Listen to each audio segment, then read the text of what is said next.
Buenas tardes a todos. Muchísimas gracias por venir hoy aquí. Esta es una conferencia de las que ofrece la Sociedad de Amigos del País y que le estamos ofreciendo un buen marco, yo creo, aquí en el Hotel Ferrera. Con su colaboración la podemos dar así mejor. Bien. Es una conferencia importante yo creo que por dos cosas, por dos cuestiones. La primera por quién la da y la segunda por el tema que trata. Será nuestro presidente de honor, Fernando Aula de Barbuena, que es un hombre de una vida intelectual y empresarial rica en Avilés, como todo el mundo sabe, presidente honorario de esta sociedad, que además tiene otros títulos, muchos títulos de honores que aquí no ha lugar a relatar, pero que todos conocemos y podemos informarnos de ellos. Doctor en Ciencias Políticas, Sociología, licenciado en Derecho, máster en Historia Social y del Pensamiento Político, autor de varios libros sobre historia y ensayo, varios de ellos, y es lo que nos trae aquí al caso, se refieren al muy interesante y lleno de claves históricas siglo XIX español, en el que se ha convertido en un verdadero experto. Ha publicado, por ejemplo, sobre este tema, sobre este periodo de la historia, Historia de la gloriosa Revolución de 1868, Figuras y paisajes políticos de la España del XIX, y también con cierta relación con el periodo del siglo XIX, masonería, Cortes de Cádiz y otros mitos en España y su historia. Su obra se extiende también a otros periodos y a otras facetas de la historia y la ciencia política, aunque hoy su conferencia tratará sobre perspectivas liberales de la institución libre de enseñanza, el krausismo, base de la regeneración intelectual española en los siglos XIX y XX. El krausismo español, o españolizado, la institución libre de enseñanza, hizo de la docencia, más que un ejercicio de una profesión, un verdadero sacerdocio inspirado en dos principios: el objetivo de instruir y la defensa incondicional de la verdad y de la justicia. Principios estos especialmente queridos por quienes trabajamos en la docencia. Pero no seré yo quien hable de esto, por supuesto, será nuestro especialista, nuestro experto. Nos desarrollará los entresijos, la esencia, las repercusiones de este movimiento intelectual del que es, como digo, un auténtico experto de referencia. Y ya sin más, tiene la palabra Fernando. Muchísimas gracias, Joaquín. Muchísimas gracias a todos ustedes. ¿Estoy bien así? Muchísimas gracias a todos ustedes por dedicarnos esta tarde. Y ante todo quiero decirles que no se asusten por la magnitud de los papeles, porque no me voy a detener. Están aquí como guía, no están aquí como lectura obligada.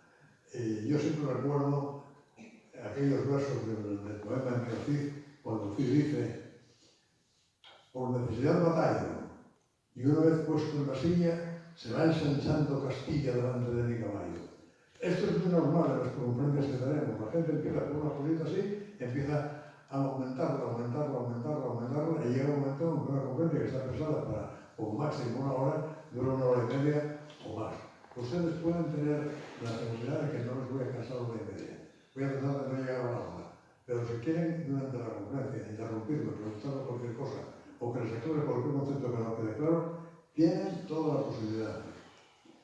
Yo he titulado esta conferencia como base del krausismo, como base de la degeneración intelectual española, como una ética laica para sustituir una ética confesional y también una nueva estética social e intelectual.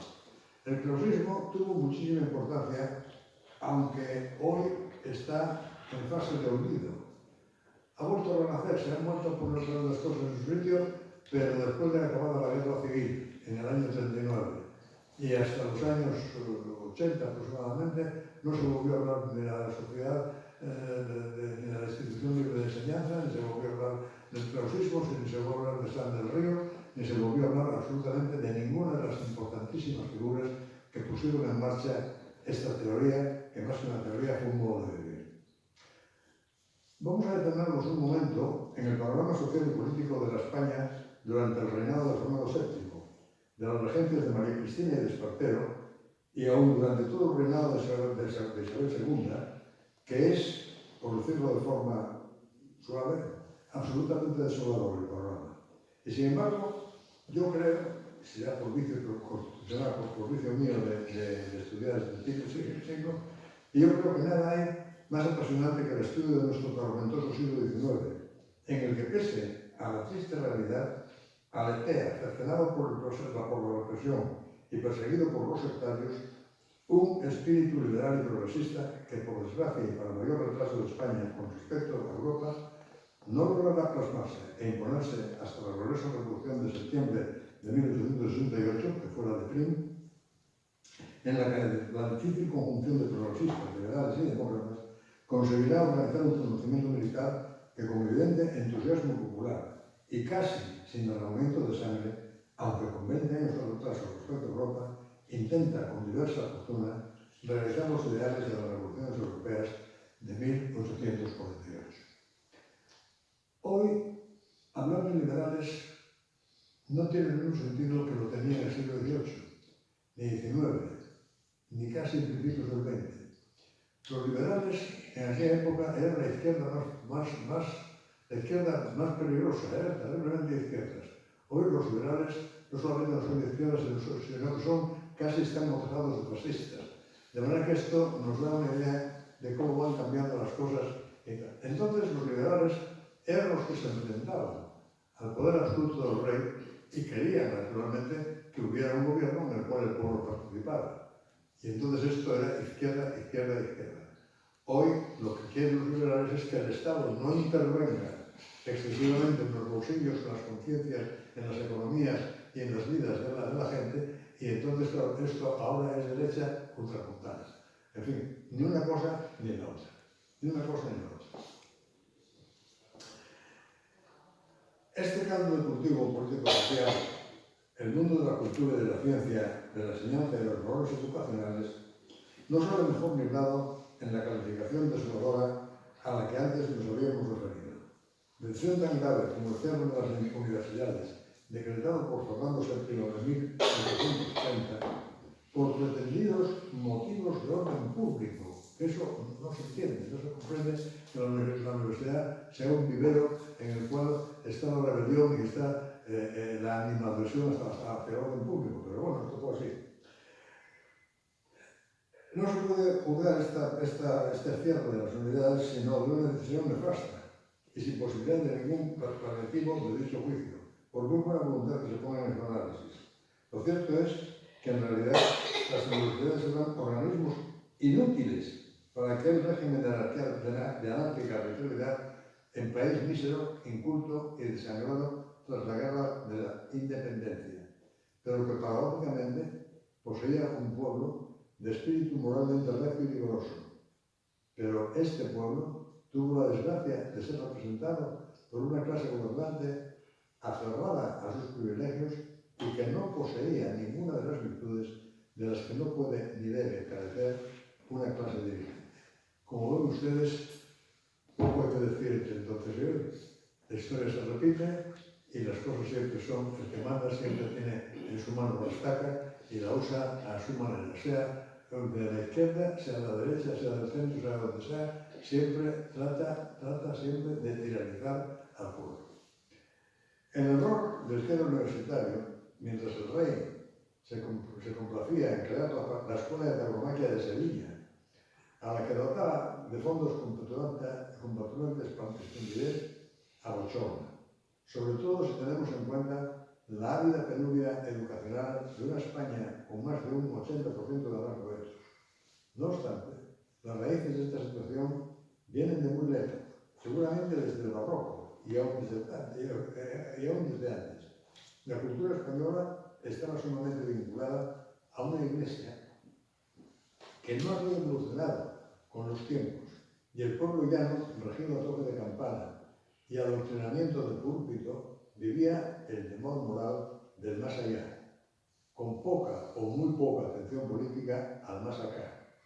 Y solazado, como dice Ana Martínez de Arancón, que fue profesora nuestra, tan solo por el teatro y la novela, en cuyos escenarios actores y predicadores competían en histrionismo. Una auténtica competencia. Los curas éramos auténticos actores cuando en el púlpito hacía sus homilías. Para este pueblo sano y dócil, leal, valiente y desde luego cerril, el gritar ¡vivan las caenas! No es sino una pequeña muestra del paupérrimo ideario del que gozaba.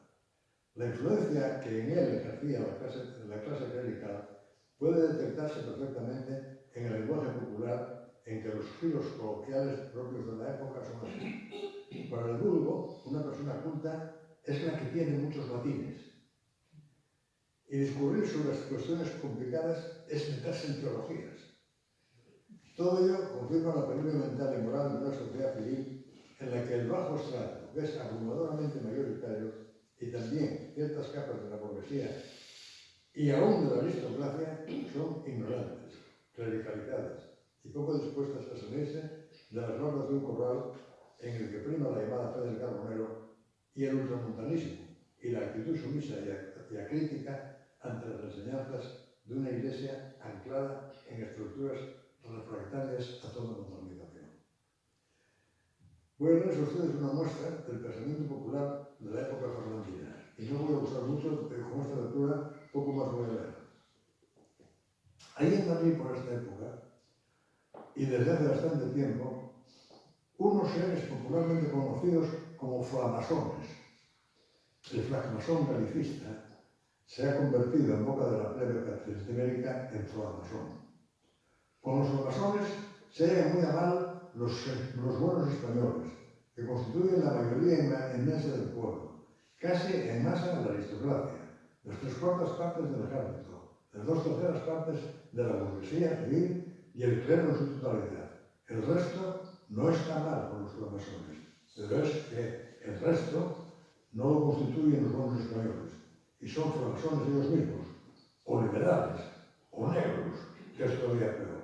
Este negro quería decir, se refería a los ateos. Los ateos en aquella época eran llamados negros.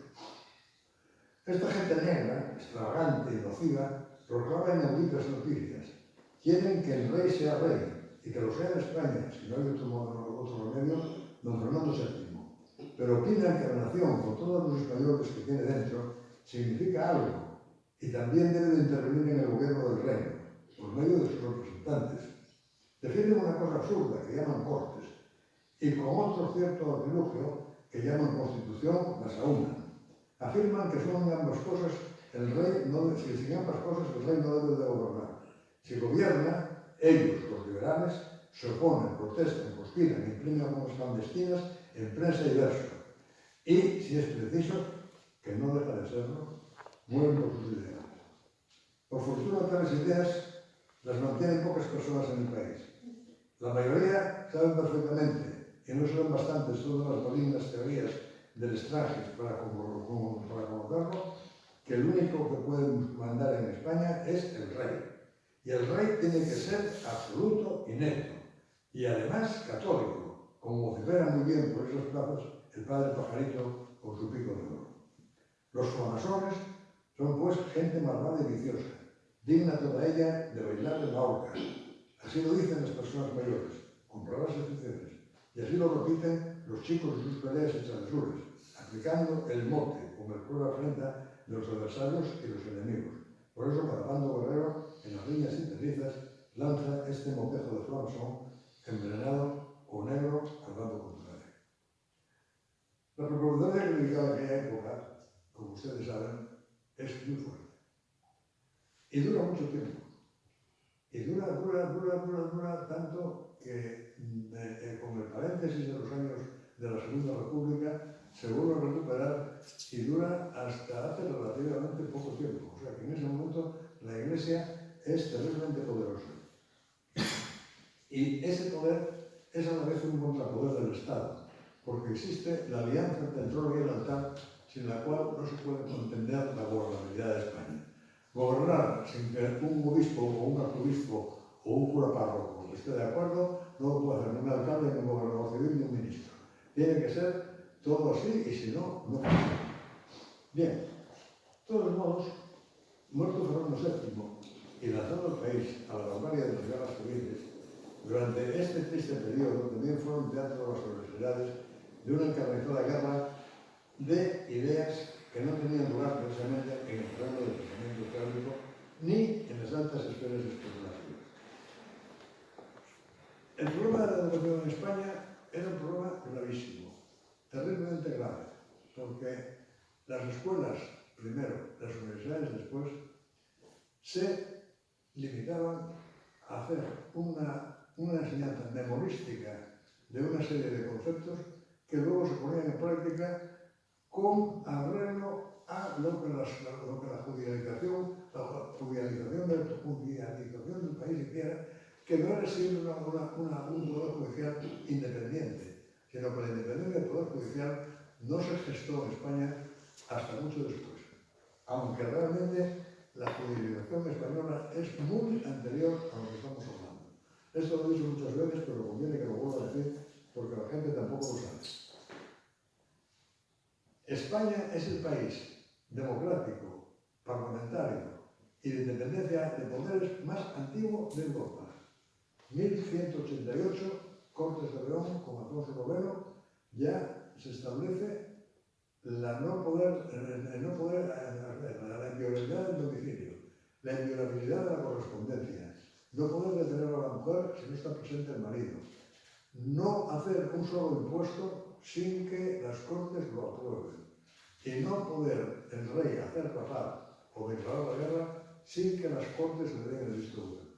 Y esto no solamente pasa en Castilla, que cuando hablamos de España, sobre todo en esa época, nos referimos a Castilla. Es que pasa en Aragón, que ya es, digamos, es otro apartado. En Aragón las cosas son de tal magnitud que en la sede de la aragonesa, ante la justicia mayor de Aragón, comparece el rey y comparece toda la nobleza, toda lo que es las Cortes por estamentos.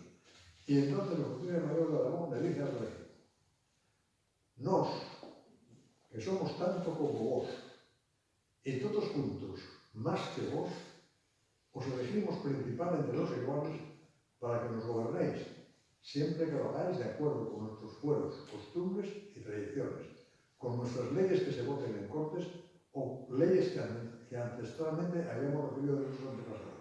Y si no cumplís eso, seréis depuesto y dejaréis de ser rey. O sea que, cuando hablamos de democracia y cuando hablamos de se nos queda la boca abierta delante de Francia, la patria de las libertades civiles y políticas de las que gozamos, pues sencillamente es mentira, no es verdad.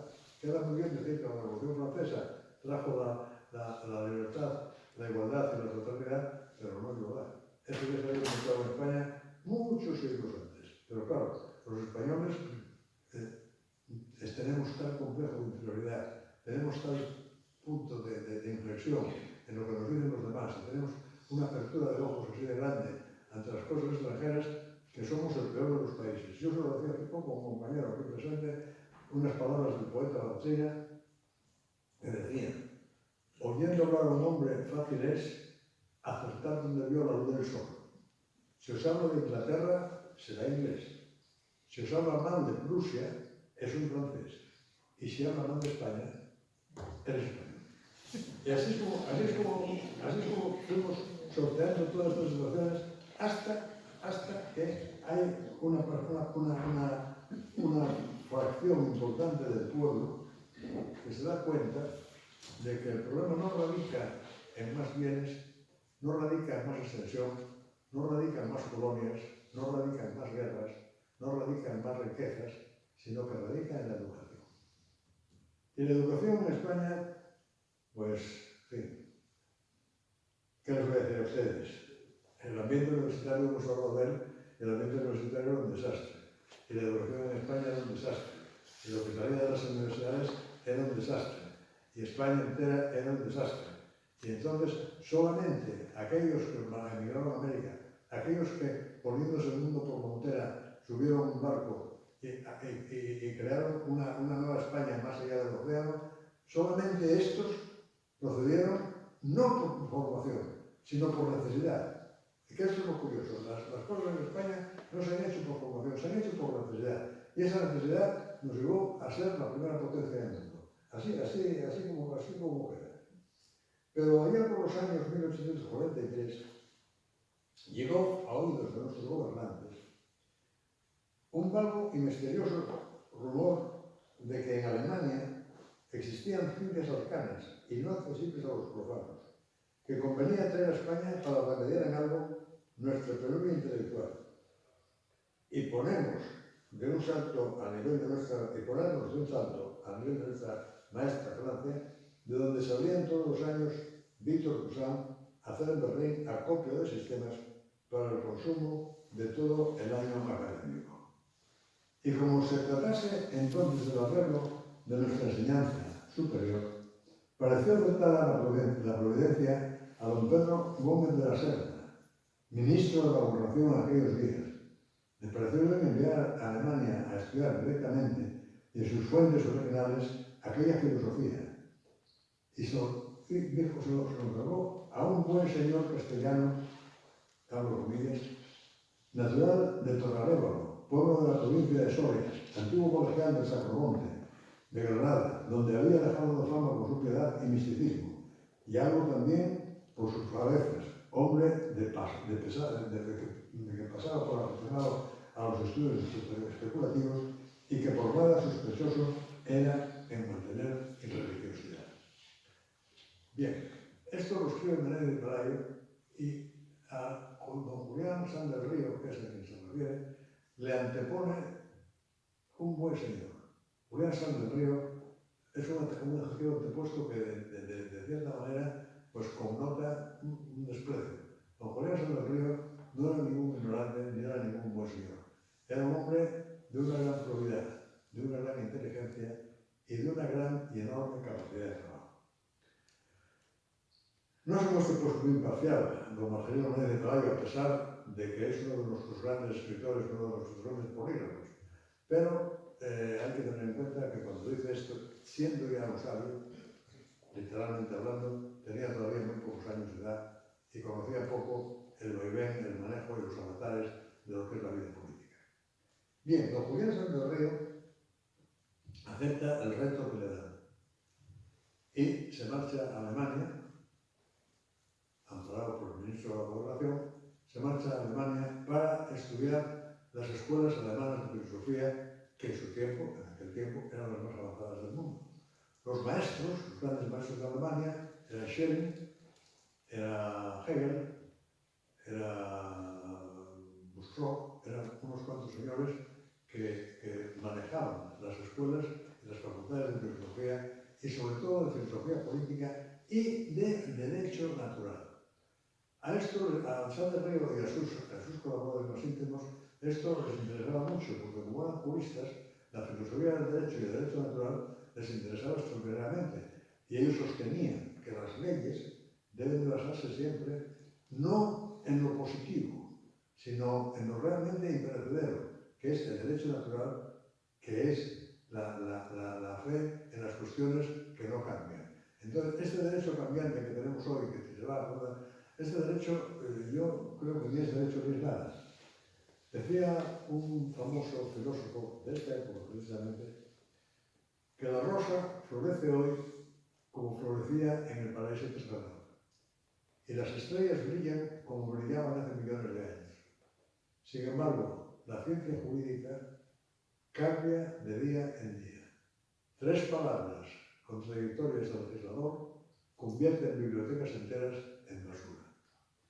Y esto es verdad, y esto es lo que Julián San del Río y lo que sus adláteres querían evitar. Y entonces buscan un filósofo que en principio, ese filósofo, en principio iba a ser Hegel, o iba a ser Schelling, que eran los grandes maestros. Pero, gente aquí que se tropiezan con un filósofo que es de menor categoría, pero mucho más comprensible para ellos, que es Krause.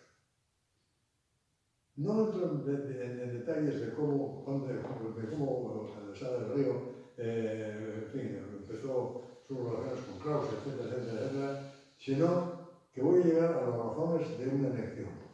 Julián San del Río elige a Krause porque le parece mucho menos teórico que Schelling, que Fichte y sobre todo Fichte, porque Fichte en sus discursos a la nación alemana, que es su obra fundamental, hay quien dice que es la base del nazismo, porque considera a Alemania como un pueblo superior y por encima de todos los pueblos de Europa. Y entonces esto a Sandra Río ya no le gusta.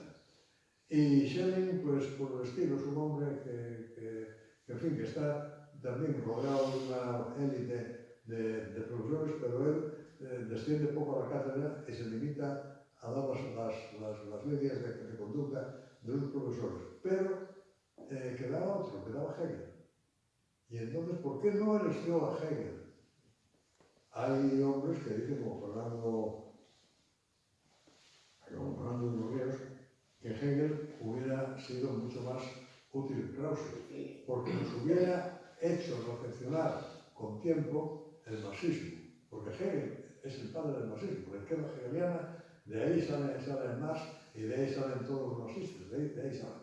Y entonces, de otro lado, la autoridad queda viciada y resulta que los otros filósofos simplemente caen en una especie de nefasto y poco útil, ¿cómo se llama? Perdón, se me van las palabras. De nefasto y de poco útil uso. No es lo que quieren que se use. Quieren que se use mucho más lo que estamos hablando. Quieren que se use realmente un tipo de educación que parta de una filosofía positiva, de ahí viene el famoso positivismo, una filosofía positiva que sirva para que la gente abandone toda la teología, que ya está muy pasada, y toda la filosofía católico-cristiana, que ya está muy pasada. Pero no se crea con esto que estos señores no son cristianos. Son profundamente cristianos. Basta repasar los nombres. Fernando de Castro, cura, capellán honorario de Isabel II, por lo que dice la frase todos los días. El propio don Julián Sánchez del Río estudió en un seminario.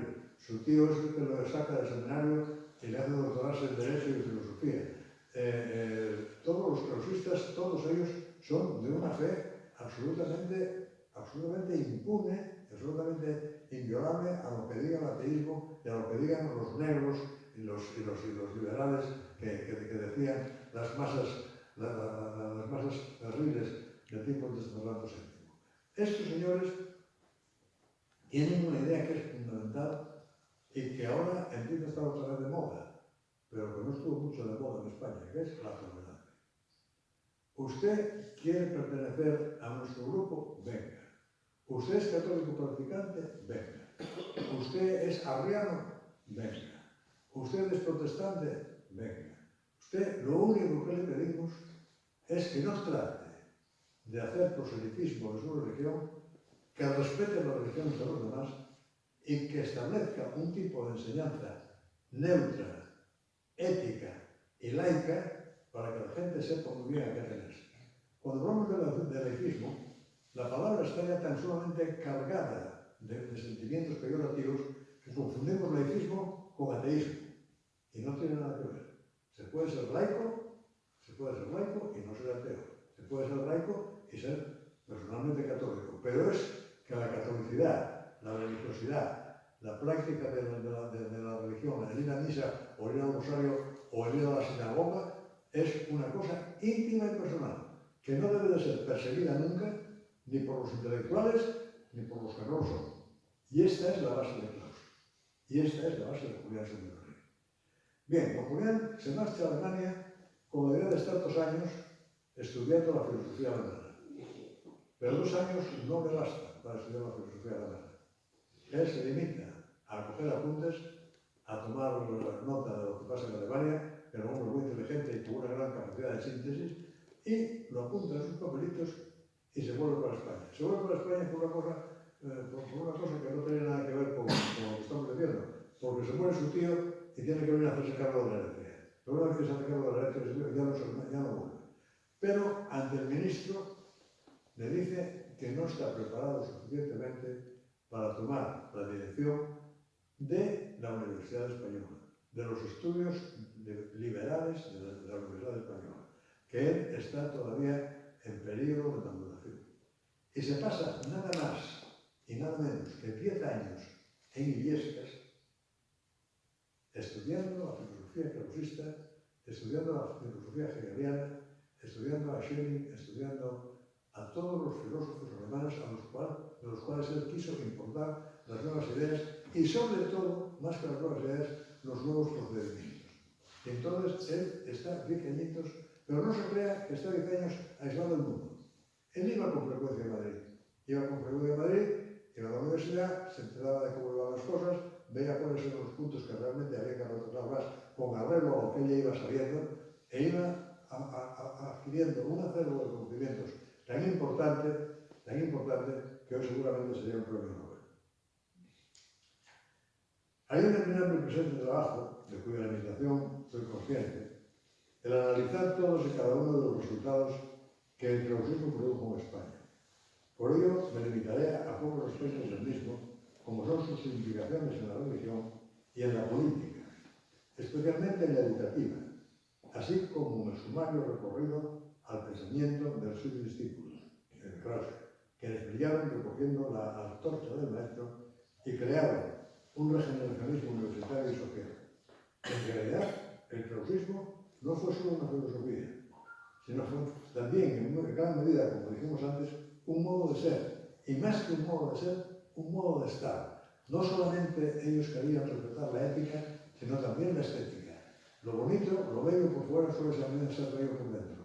Y hay que comportarse bien, hay que vestirse bien, hay que arreglarse bien, hay que hablar bien, hay que dirigirse bien a los demás para que los demás estén predispuestos a aceptar las ideas que les queremos meter en la cabeza. Entre los principios de la educación estaba, pese a las enormes falsedades que se han dicho del clausismo, la educación religiosa. Santo Río y sus discípulos fueron religiosos y lo fueron profundamente. Unos, los llamados metafísicos, como el propio Santo Río y Nicolás Almirón, y estos lo eran al estilo del racionalismo armónico, es decir, estaban muy próximos a una identificación de la religión con la filosofía teórica o metafísica. Un ilustre clausista, Francisco de Paula Canalejas, busca en la religión positiva todo lo que hay en ella de sustancial y perenne, algo así como una religión básica y universal, o la paradoja de una fe nacional. Fernando de Castro, Azcárate, Giner, están dentro del panorama del que acabamos de hablar. Pero los vaivenes políticos y la libre propaganda de ideas revolucionarias que profesa Santo Río aún ocasionarán nuevos conflictos. Estas lamentables palabras que dijimos ayer no son solamente inexactas, sino profundamente injustas, como ejemplo de la religiosidad humana, de Don Julián, lejana ciertamente a la peligrosidad con que la califica Boulanger. Tenemos el siguiente párrafo del ideal para la vida, que es la obra principal de Santo Río. La religión del amor fundada por Jesucristo, bajo la forma exterior de la Iglesia cristiana, ha traído, entre todas las instituciones sociales, el más precioso fruto de salud sobre la tierra. A esta religión debe Europa que el puro humanismo sea hoy la base de su civilización, ejemplo y maestra de las restantes de la tierra. Jesucristo ha despertado el sentimiento de la dignidad humana en todos los hombres, bajo todo el cielo y en todos los estados sociales. Ha encendido la celestial llama del amor entre los hombres, que es la caridad.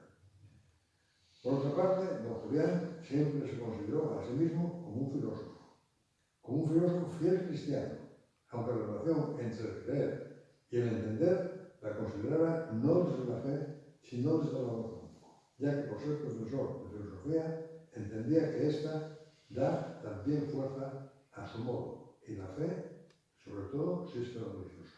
Eso lo dice el maestro Cacho Viu, que es uno de los principales intérpretes y editores de Santo Río. Hay una cosa que es muy interesante y que normalmente pasa desapercibida, pasa totalmente desapercibida. Santo Río no intenta hacer las cosas como deben ser. Esto lo cita muy bien Ortega y dice que el deber ser y el ser del filósofo, del jurista y del hombre de negocios no tiene nada que ver con la realidad. Porque solo debe ser lo que puede ser. Y solo puede ser lo que está dentro de las coordenadas de lo que es. Realmente si una cosa es porque puede ser y no lo contrario. Y esto San del Río lo tenía muy asumido y lo tenía muy meditado. Y sabía que no se podían hacer cosas que iban a ser irrealizables porque no iban a tener posibilidades ninguna de ser establecidas en la España de su tiempo. Y entonces él lo que trata es de impulsar a la gente hacia un sistema de ideas y de creencias que sea compatible con el progreso y que sea compatible con la religión y que sea compatible con el laicismo y que sea compatible incluso con los negros liberales, etcétera, etcétera, que sea compatible con todos. Y eso se llama tolerancia. Y eso es una virtud que en España, de la que en España, por desgracia, estamos bastante lejos. Sin embargo, San del Río siempre dijo que no trataba de formar escuela. Y lo dice así: no he formado todo género de escuela, no lo he necesitado para confirmar esta doctrina. Y llámala así, breve, aunque no con toda propiedad, que de ellos se desprende que ni en ellos se libra su interior verdad y fuerza, ni por tanto se ha mostrado en parte alguna bajo tal escolar forma al lado de otros modazos. Como la razón no necesita hacer secuelas y se forma para estar firme en la verdad. Es decir, la razón es el principal, el más importante de todos los conocimientos, de todos los postulados, de todas las bases de la que parte San del Río. Y dice que la fe, sin la razón, la fe del Carbonero, que era la que creó entonces, pues tiene poco sentido. Que la fe, dice San del Río, como lo dijo primero Goethe, la fe es un obsequio razonado que el hombre debe de hacer a Dios. Esto lo decía también Fernando de Castro, el que había sido capellán de Isabel la Católica, de Isabel II. Decía que no vale decir esto es así porque lo dice el Evangelio y no se discute.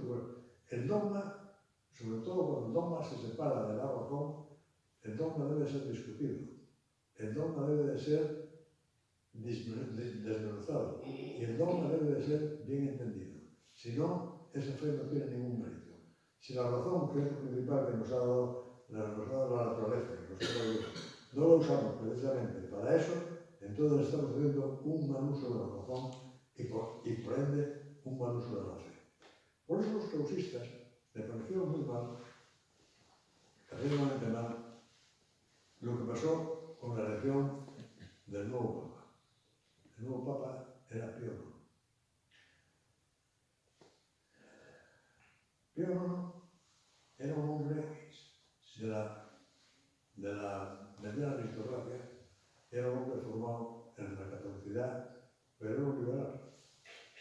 Le llegó la plena religiosa ya entrado en la treintena. Fue cuando se hizo sacerdote, su inteligencia lo llevó a ser enseguida obispo y enseguida fue elegido papa. En aquella época,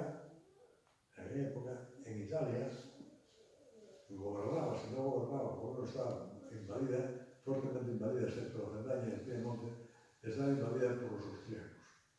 Y el canciller austríaco, Metternich, de la derecha más aviesa y de la derecha más intransigente, cuando se enteró del nombramiento de Pío IX, dijo: me esperaba cualquier cosa, menos un papa liberal.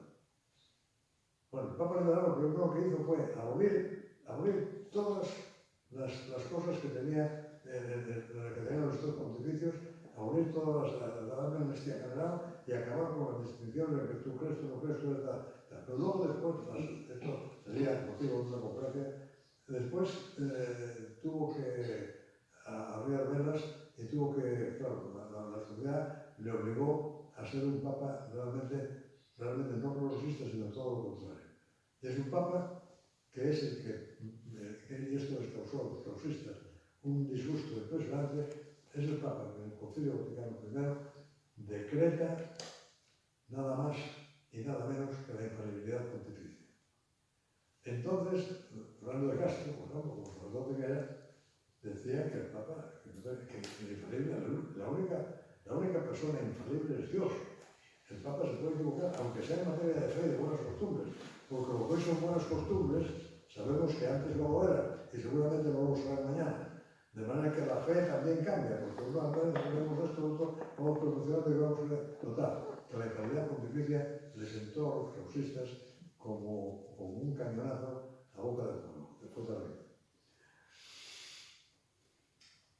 Corrían en los años 40 por Europa vientos liberales de verdad, especialmente en Francia y en Italia.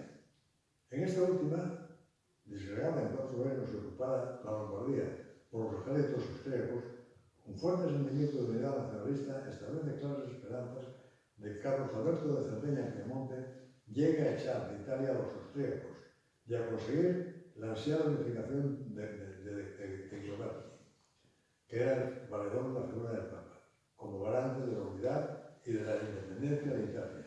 Este trata pues de unir a la Iglesia con la Casa de Saboya y dirige a Carlos Alberto aquellas palabras de Maquiavelo que había dirigido 300 años antes a su príncipe.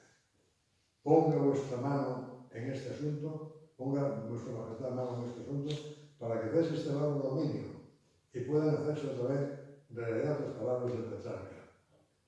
Virtù contra furore, prendere l'arme e fiel combattere corto, che l'antico valore dell'Italia col non è ancora morto. Esto era la filosofía, digamos, la filosofía cristiana de los italianos. Y esa filosofía cristiana se extiende, como no puede ser por menos, se extiende a toda la nación europea, y realmente Europa, con la revolución del 40, vive años de espléndido florecimiento intelectual, político e incluso económico. Porque además hay una cosa que Maquiavelo había dicho a su príncipe, que seguramente el príncipe no había nunca, que el príncipe debe de velar muy mucho por la pureza de la fe y de la Iglesia en sus estados, porque de eso no se deduce más que bienestar y bonanza para la nación. Y allí donde se inculpa, y allí donde se inquieta la religión, lo único que viene son desgracias. Y eso lo dice Maquiavelo. Maquiavelo, cuidado, fue un libro prohibido, y fue un auténtico hombre, pues en fin, que cogió su hijo. Terrible. Bueno, estas cosas suceden en España, pero en España, como siempre, España es diferente. En España resulta que los gobiernos progresistas y liberales no se acaban de entender. Y la gloriosa revolución de septiembre de 1868 es la que por fin consigue, durante un breve tiempo, que los decretos de Orobio había separado de la cátedra a todos los profesores que no juraran que no juraron fe y fidelidad a la Iglesia y a las enseñanzas. Y entonces los clausistas, pues naturalmente protestaron por esto, que dónde estaba la libertad de cátedra, que dónde estaba la libertad de enseñanza. Y después, en el 68, que fue la llamada Revolución de Prim, afortunadamente eso se terminó con ello.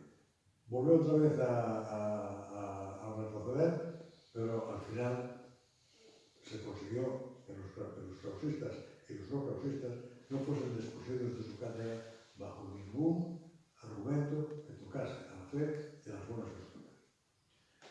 Tengo que ir cortando porque se va haciendo muy tarde y quiero hablar de las dos cosas importantes que trajo como consecuencia el clausismo, que fueron la institución libre de enseñanza, que fue una cosa muy importante, de la que hablaremos humanamente, y la residencia de estudiantes, aparte de otras cosas que son de mucha importancia, pero que no nos podemos detener. La institución libre de enseñanza tiene los siguientes principios pedagógicos, que son los siguientes. El principio fundamental es educar a sus alumnos, que incluya en la instrucción de todas las funciones y energías del cuerpo y del alma. Para ello es primordial el principio de la reverencia máxima, que al niño se debe, ajena a todo particularismo religioso, filosófico o político. Se propone sembrar a la juventud con la más absoluta libertad, la más austera reserva en la elaboración de sus normas de vida y el respeto más religioso para cuantas sinceras convicciones conserva la historia. Segundo, pretende despertar el interés de sus alumnos hacia una amplia cultura general, de múltiple orientación. Cada época especialmente exige para cimentar nueva media, según les sea posible, una educación profesional de acuerdo con sus aptitudes y vocaciones, escogida más a conciencia de lo que es usual. Tiende a prepararlos para ser en su día científicos, literatos, abogados, médicos, ingenieros, etc. Pero sobre todo y antes que todo, personas capaces de concebir un ideal, de gobernar con sustancialidad su propia vida y de producirla mediante el armónico consorcio de todas las facultades. La coeducación, ojo, que esto está muy al día hoy, de hecho estamos hablando de hace más de 100 años, de 150 años, la coeducación es un principio esencial del régimen escolar. No existe fundamento para prohibir en la escuela que uno y otro sexo vivan como en la familia y en la sociedad. Juzga la coeducación uno de los resortes fundamentales para la formación del carácter moral, así como de la pureza de costumbres, y el más poderoso para acabar con la actual inferioridad positiva de la mujer, que no empezará a desaparecer hasta que aquella se eduque en cuanto a la cultura general, no solo como, sino con el hombre. Aspira a que sus alumnos puedan servirse pronto y simplemente de los libros como fuente capital de cultura, pero no emplean los llamados libros de texto, ni las lecciones de memoria, al uso, porque cree que todo ello contribuye a politificar el espíritu y a mercantilizar el trabajo de clase, donde la función del maestro ha de consistir en despertar y mantener vivo el interés del niño. La institución considera indispensable para la eficacia de su obra la activa cooperación de las familias. La educación del niño debe de ser en casa. En la universidad o en la escuela, la erudición, pero la educación en casa, la erudición ahí. Y entonces, por eso no son nunca partidarios de los internados. Fueron partidarios de las residencias, de la que trataremos el tema, pero porque la gente para ir a Madrid tenía que tener una residencia, tenía que tener un sitio. Y hubo una residencia de estudiantes y una residencia de señoritas, de manera que no... las señoritas tenían el mismo derecho que los hombres a hacer una residencia para formarse, para establecerse, para estar ahí. Chandler Río y sus colaterales pensaron fundar una universidad privada, pero universidad. Pusieron mucho dinero, tuvieron tanta, pero no tuvieron alumnos. Y entonces tuvieron que bajar 2 grados y empezar por la enseñanza primaria y secundaria. Y esto no solamente no fue un desastre, sino que fue una gran ventaja, porque se forma mucho mejor al niño cuando todavía no está imbuido de ideas y de prejuicios, que cuando ya está en la universidad y ya viene con una carga familiar y escolar de prejuicios que ven después, no es después que lo prueba. La educación elemental y la secundaria no pueden separarse, dice Chandler Río. Forman un proceso continuo que también debe extenderse a las universidades con los mismos métodos. Las clases deben de ser una conversación familiar e informal entre nuestros maestros y nuestros alumnos, llevados por un espíritu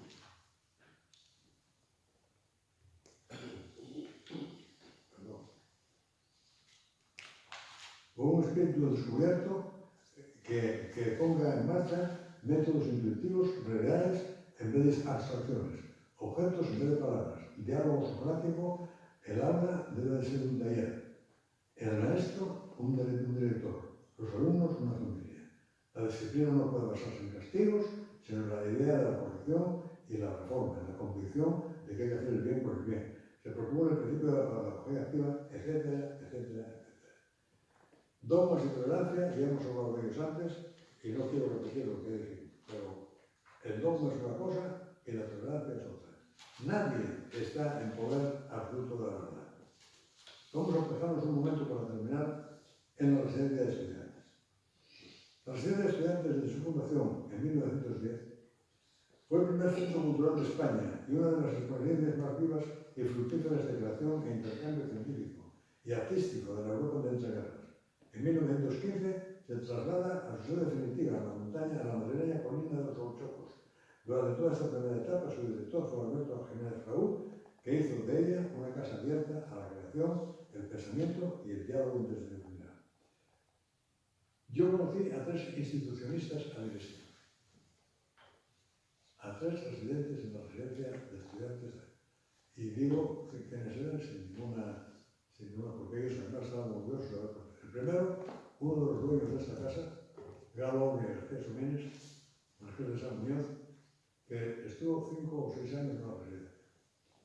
José Ramón Arias y Rodríguez del Valle, médico de muchos de ustedes conocidos, que fue pensionado por la Junta de Ampliación de Estudios, que también la residencia tenía una Junta de Ampliación de Estudios, como luego tuvo el Consejo Superior de Investigaciones Científicas, y fue pensionado para estudiar en Inglaterra. Y estando en Inglaterra, y haciendo una gran labor, aprovechando mucho su tiempo, porque él era muy estudioso, fue la epidemia de tifus en España, una epidemia de tifus horrible. Y entonces él abandonó Inglaterra y se vino, y no se vino a Madrid, donde tenía grandes amigos y compañeros, como era, por ejemplo, el doctor Jiménez Díaz, sino que se vino a Vilés porque aquí había menos médicos y era más necesario.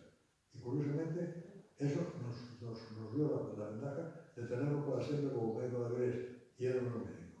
Y conoció un tercer estudiante, que fue el nieto de Pedregal, del dueño de la finca famosa de Pedregal, el nieto, Manuel Pedregal, que era además muy amigo de esta casa de Gaboria y era muy amigo también como no puede ser menos, de José Ramón Arias, porque habían estudiado juntos en la residencia. La residencia fue foro de debate y difusión de la vida intelectual de la Europa de entreguerras, presentada directamente por sus protagonistas.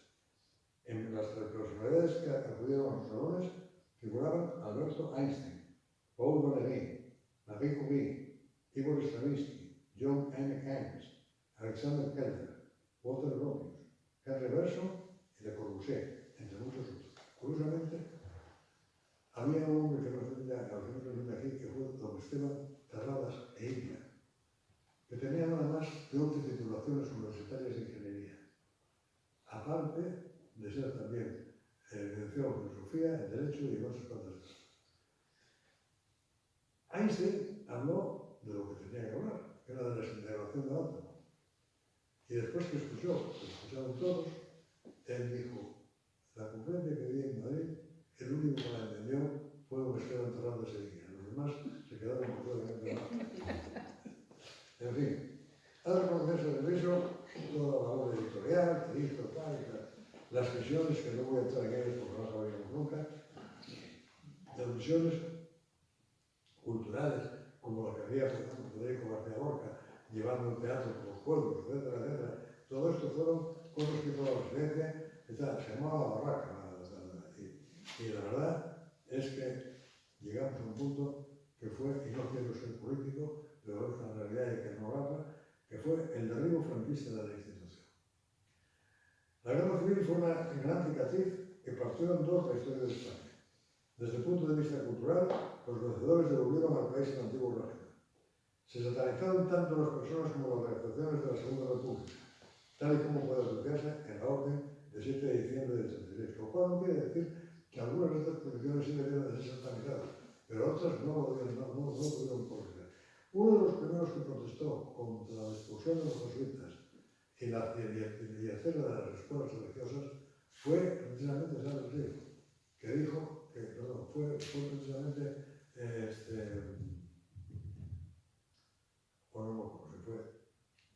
San Rodríguez, que dijo que se quedaron más de 300.000 niños sin escuela. Y entonces la República presumió de que había hecho muchísimas escuelas. Claro, hizo muchas escuelas porque había quitado las que había. Y entonces no tuvo remedio de cubrir la escuela. Esto fue, es decir, todo el mundo tiene mucho por qué callar y tiene mucho por lo que decir. Hay cosas que ha hecho la República que eran buenas y hay cosas que ha hecho la República que eran verdaderamente malas. No quiero terminar sin decir brevemente quiénes formaron parte de la residencia de estudiantes y del clausismo, digamos, más genuino. La dirección de la residencia de estudiantes se le encomendó a Alberto Jiménez Farú, dependiente de la Junta para la Ampliación de Estudios. Este centro contaba con bibliotecas, laboratorios, publicaciones propias y cursos. Fue el lugar de encuentro de los más espléndidos intelectuales del momento.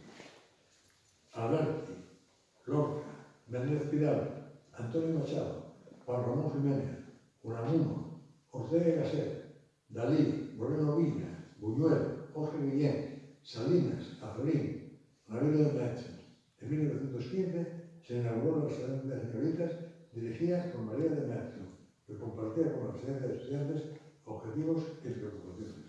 A la muerte de Ginebra en 1915, Manuel Bartolomé Cosío se convirtió en el alma de la institución.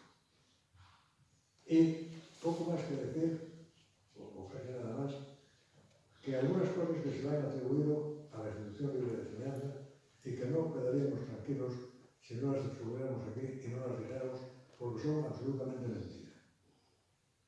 Tópicos y mitos sobre el clausismo de la institución.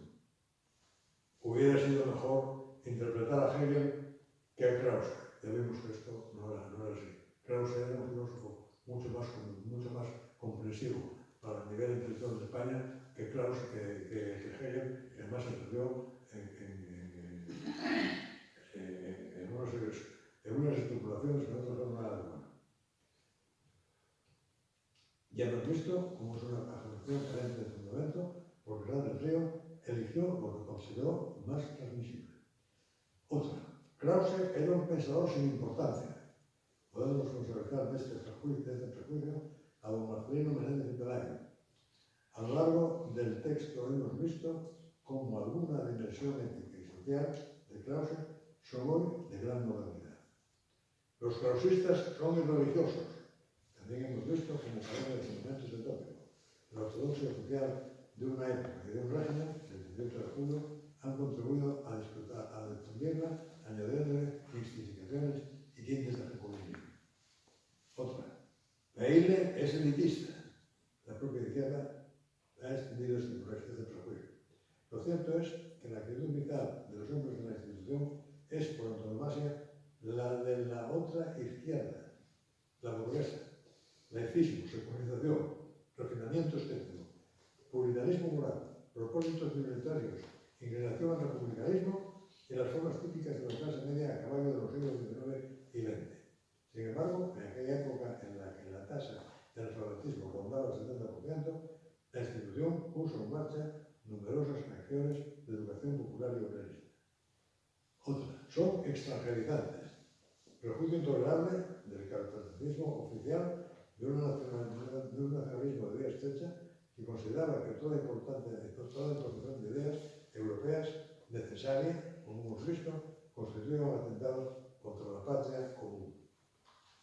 Y finalmente, son sectarios. Con esta afirmación insostenible, finalizamos el presente pendiente. La institución es un monumento a la tolerancia. Los caminos por los que nos llega esta acusación son los del nacional-catolicismo. Y decirse absolutamente que la institución libre de enseñanza estuvo perfectamente representada en la Universidad de Oviedo. Con Sela,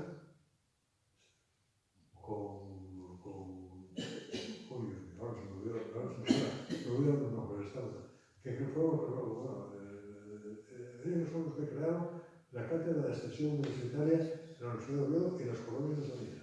Todo eso es base, en base del clausismo y en base de que la universidad quería llegar a la calle para captar gente que se formara como Dios manda y no de la manera tan poco lógica y tan poco plausible como se fundaba en aquellos tiempos. Y nada más, muchas gracias por su atención.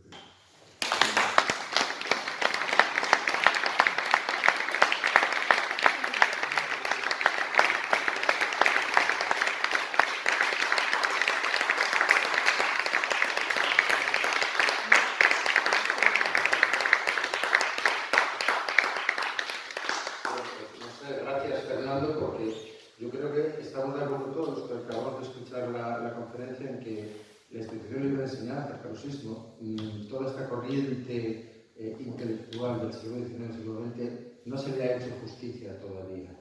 Y yo creo que todavía es necesario un repaso más profundo de lo que fue. Fernando pues, es de los pocos que yo creo que han hecho una aportación de verdad valiosa. Y yo creo que son muchas las cosas que se podrían decir y se podrían comentar. Entonces abrimos un turno de preguntas, dudas, comentarios, cuando queráis.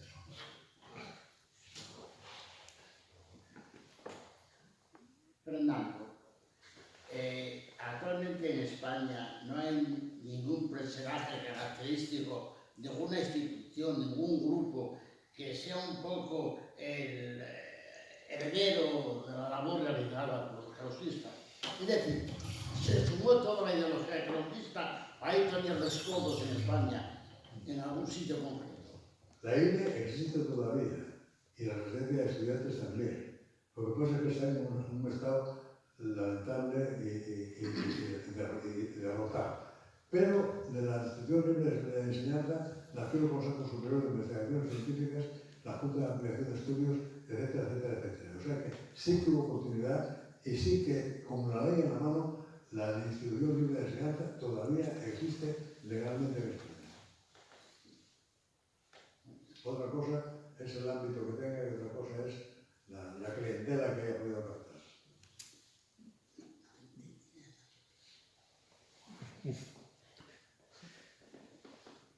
Hombre, y el mismo servicio de extensión universitaria que disfrutamos es hijo, es un resultado.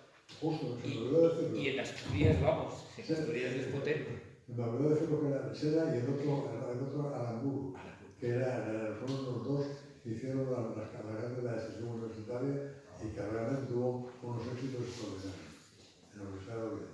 Y sigue teniendo, o sea, sigue, está funcionando, la extensión universitaria. Sí, no como debiera. No, eso es otra cosa, eso es lo que debemos entrar, pero está ahí. ¿Alguna otra pregunta o puntualización? A lo mejor es más interesante hacer una puntualización que una pregunta.